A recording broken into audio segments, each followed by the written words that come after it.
আসসালামু আলাইকুম বন্ধুরা, সবাই মিলে গ্রামের বাড়িতে যাচ্ছি। অনেকদিন পর যাওয়া হচ্ছে গ্রামের বাড়িতে।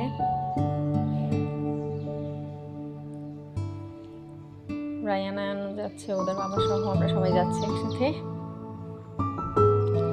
এটা হলো অনেক বড় একটা পেঁপে। আমি আসলে ভেবেছিলাম রাতের বেলায় পেঁপেটাকে দেখে ডাব, কিন্তু সকালবেলা যখন ঘুম থেকে উঠলাম অন্ধকারে, মানে কত বুঝতে পারিনি, তখন দেখলাম যে বিশাল বড় এক পেঁপে মামা গাছ থেকে পেরেছে আমাদের জন্য।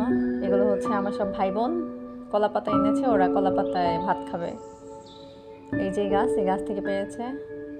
মাটির চুলায় রান্না হচ্ছে, অনেকদিন পর আসলে মাটির চুলার রান্না খাবো। গ্রামে না আসলে আসলে তো খাওয়া হয় না। এগুলো হচ্ছে মেহেদি আর নিম পাতা, নানুর গাছের মেহেদি। এগুলো হচ্ছে বাটবো এখন আমরা বেটে, মাথায় হাতে যে যেখানে ইচ্ছে আর কি দিব।